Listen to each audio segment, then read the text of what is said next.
गरीब वर्सेस अमीर जिंदगी पंप सेट।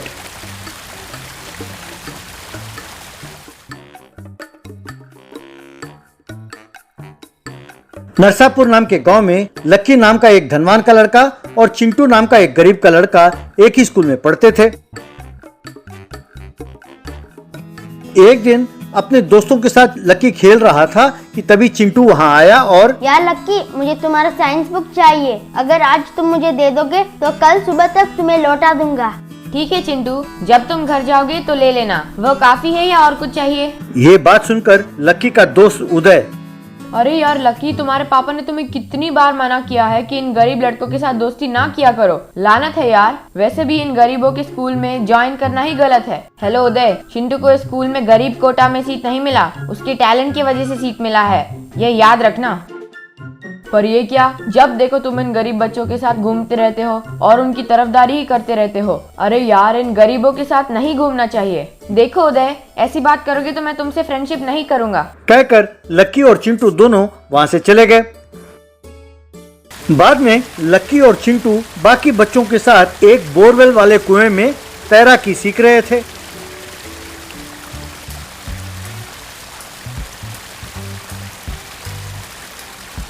थोड़ी देर बाद उदय लक्की के पिताजी मिश्रा को वहां ले आया। उदय मिश्रा से, वो देखिए अंकल, आपने लकी को स्विमिंग पूल में भर्ती कराया था, पर वह हर रोज आकर इन गरीब लड़कों के साथ तैराकी करता रहता है। क्या आप जानते हैं, वो कहता है कि इस स्विमिंग पूल से ज्यादा बढ़िया यहाँ पर तैराकी सीखता है वो। ये सुनकर मिश्रा लक्की के पास आया। अरे बेटा लक्की, हजारों रुपए खर्च करके तुम्हें मैं पढ़ाता हूँ और तुम इन नालायकों के साथ घूमते रहते हो। तुम्हारा दिमाग ठीक है जो तुम इनके साथ दोस्ती कर रहे हो? पिताजी, मेरे सब दोस्तों में चिंटू सबसे बढ़िया है। इतना ही नहीं, यहाँ जितने भी बच्चे हैं सब अच्छे हैं। आप उनको डांटते हो तो मुझे अच्छा नहीं लगता। देखो बेटा, मैं यहाँ तुम्हारी नसीहत सुनने नहीं आया हूँ, पहले चुपचाप घर चलो। तब मिश्रा, लक्की और उदय तीनों मिलकर वहां से चले गए।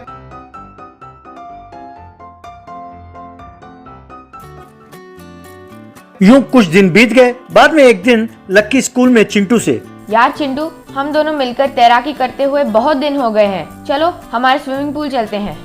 रे यार, कई बार मेरा भी मन कर रहा था कि मैं तुम्हारे स्विमिंग पूल देखूं, लेकिन इस डर से कि कोई मुझे डांटे ना, मैं वहां नहीं आया है यार। और वो उदय भी वही होगा ना यार, अगर उसने कुछ कह दिया तो मुझे बहुत बुरा लगेगा। अरे यार तुम चिंता ना करो, यहाँ तुम्हारे साथ तुम्हारे दोस्त लक्की है। अगर उदय ने कुछ बकवास किया तो उसकी चमड़ी उधेड़ दूंगा।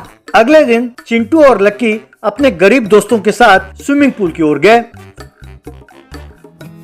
उन्हें देखकर उदय, अरे लकी, तुम्हारा दिमाग ठीक है? इन गरीबों को यहाँ क्यों लाए? अरे तुरंत उन्हें यहाँ से भगाओ, वरना जब हमारे कोच आएंगे तो मैं उनसे शिकायत कर दूंगा। बस बहुत हो गया उदय, मैंने बहुत बर्दाश्त कर लिया। अगर दोबारा मेरे दोस्तों के बारे में कुछ कहा तो मैं चुप नहीं बैठने वाला। इतना ही नहीं, मैं उन्हें स्विमिंग पूल में भी भर्ती करा रहा हूँ, समझे? अरे ये तो बड़े तैराक है ना जो तुम इन्हें ज्वाइन करा रहे हो। ये कोई बोर पंप वाला कुआं नहीं है, ये स्विमिंग पूल है। इसमें तैरना हो तो मेरे जैसे स्ट्रांग रहना चाहिए। हाँ हाँ, बड़े आए स्विमिंग करने वाले, इसलिए बिना पानी में उतरे बकवास किए जा रहे हो। अरे जब तक कोच ना आएंगे तब तक तुम पानी में उतरोगे ही नहीं। ये बात सुनकर चिंटू, यार लक्की, अरे छोड़ो ना यार उदय को, अगर उसे स्विमिंग ना आए तो परेशानी हो जाएगी। अरे क्यों रे चिंटू, बड़े आए मुझ पर रहम करने वाले। मैं अभी दिखाता हूँ कि तुम्हारे उस टब और स्विमिंग पूल में क्या फर्क है। कहकर स्विमिंग पूल में उतर गया।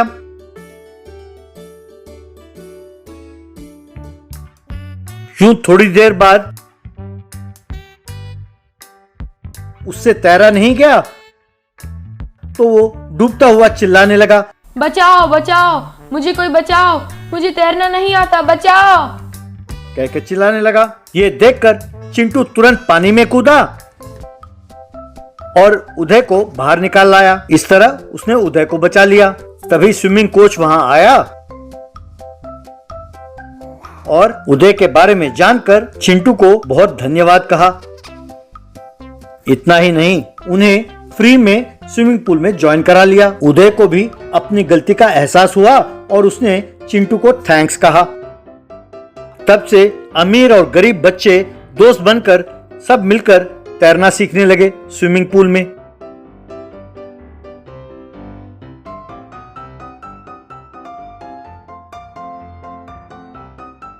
Golden house and golden tree. Sonapur नाम के गांव के बाहर अपने खेतों में एक घर बनाकर पलाश मंडल और उर्मिला अपने बेटे तरुण के साथ रहते थे। वो काफी खुश थे। इतना ही नहीं, वो अपने खेत में उगने वाले फसल को गांव वालों में बांटते थे, इसीलिए गांव में उनका बहुत अच्छा नाम था। ऐसे में एक दिन रात को उसके घर के सामने से एक मांत्रिक भिक्षु और उसका चेला ढिम्बक गुजर रहे थे। तब ढिम्बक भिक्षु से, क्यों गुरु, आपकी तपस्या तो पूरी हो चुकी है, तो फिर खाने के लिए इन सड़कों पर यूं क्यों घूम रहे हो? वैसे भी ठीक से खाए हुए 10 साल हो गए, मैं तो सिर्फ पत्ते खाकर जी रहा हूँ। क्या तुम जानते हो कि चिकन खाए हुए कितने दिन हो गए? अरे मुंह में पानी आ रहा है गुरु, कम से कम एक बिरयानी तो दिलाओ। अरे बंद करो बकवास। अगर दोबारा ऐसे बकवास की तो तुम्हें मैं यहीं पर राख कर दूंगा, खबरदार। देखो, हमें मृत्यु को जीतने का मौका मिला है और तुम हो कि चिकन मटन की बात कर रहे हो। माफ करना गुरु, गलती हो गई। अब क्या करूं, जरा बताना। अरे हमें एक ऐसा परिवार चाहिए जो किसी की लालच ना करता हो। 1 महीने के लिए उनकी परीक्षा लेंगे, फिर उन्हें उस गुफा में भेजेंगे जहाँ हमने तपस्या की थी। के बाद तो बस आबरा का डाबरा, हम मृत्युंजय हो जाएंगे। ना ही नहीं, जिन्हें हम ढूंढ रहे हैं वो इसी घर में रहते हैं, बस इन्हीं को निशाना बनाना है। तो अब क्या करें गुरु? बताऊंगा नहीं, करके दिखाता हूँ। ओम ह्रीं। बस मंडल का घर एक गोल्डन हाउस में और उसके घर के बाहर का पेड़ एक गोल्डन ट्री में बदल गया। उस गोल्डन ट्री पर ढेर सारे पैसे, रुपए और गहने लटक रहे थे। ये देखकर हैरान होकर मंडल, तरुण और उर्मिला घर से बाहर आए। तब मंडल भिक्षु के पास पहुंचा और, आप कौन हैं स्वामी जी? ये क्या, आपने हमारे घर को और हमारे घर के इस पेड़ को ऐसे बदल दिया? आप लोग मुझे बहुत पसंद हो। एक तो आप लालची नहीं हो, ऊपर से आप परोपकारी हो। ये सब मुझे अच्छा लगा तो मैंने आपके घर को ऐसे बदल दिया। इसमें जो कुछ आपको लेना है लीजिए और बाकी लोगों में बांट दीजिए। हमें ये सब नहीं चाहिए स्वामी जी, हम तो इसी में खुश हैं जो भगवान ने हमें दिया है। आप कहे तो इसे लोगों में बांट देंगे। मैं जानता था कि आप लोग ऐसे ही हो, इसीलिए आप लोगों को सोने का घर और सोने का पेड़ दिया है। मैं 1 महीने के बाद लौटूंगा, तब तक आप लोग इसकी देखभाल कीजिए। कहकर चला गया।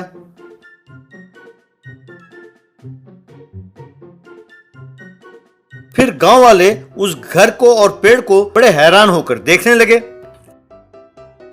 तब से मंडल, उर्मिला और तरुण जो भी आता था उन सबको पैसे और गहने बांटते थे। ये खबर आसपास के गांव में भी फैला तो वहां से भी सब आते थे और गहने और पैसे लेकर जाते थे। इस तरह 30 दिन बीत गए। एक दिन उर्मिला का भाई देव वहां आया। क्यों जीजा जी, सुना है आप बड़े दानी हो गए हैं, देश भर में आपका जय जयकार हो रहा है, अब आप देश के राजा बन सकते हैं।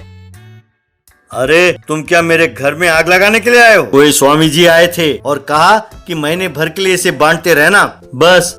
यही तो मैं भी कह रहा हूँ जीजा जी, वो बांटने का काम वो खुद ही कर सकते थे ना। मुझे तो शक हो रहा है कि उसने आपको ये काम क्यों दिया।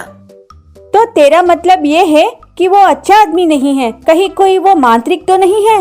हो सकता है और नहीं भी हो सकता है, पर कुछ भी हो वो ये तो जानता है कि आप लोग भोले हैं। कुछ भी कहो, उसने एक प्लान कुछ बहुत बड़ा बनाया है। यूं कह ही रहा था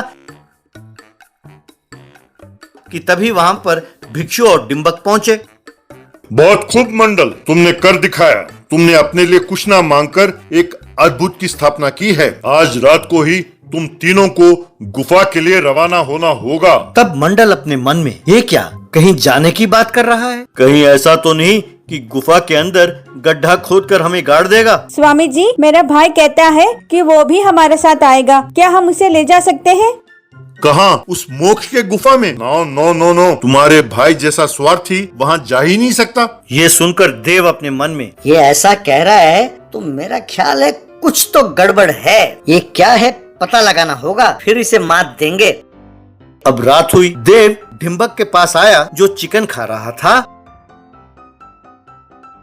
क्यों डिम्बक जी, आपके चेहरे में तो खुशी ब्रेक डांस कर रही है। अब मुझे भी अपना असिस्टेंट बना लो ना।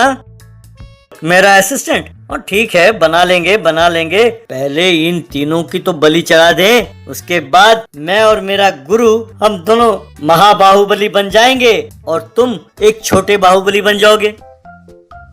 Thanks boss. और थोड़ा चिकन लोगे? No no no no non veg. कल है हमारे लिए बिरयानी फेस्टिवल।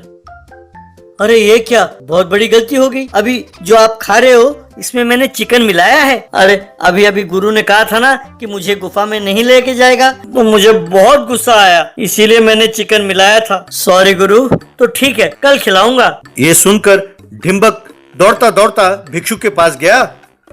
गुरु, इस कमीने ने हमारा सारा प्लान चौपट कर दिया है। हमारे खाने में इसने नॉनवेज मिलाया है। अब इन तीनों को अगर हम गुफा में ले गए और इनका बलि चढ़ाया तब भी कोई फायदा नहीं होगा गुरु। इस कमीने ने हमारे 10 साल की मेहनत को बर्बाद कर दिया गुरु।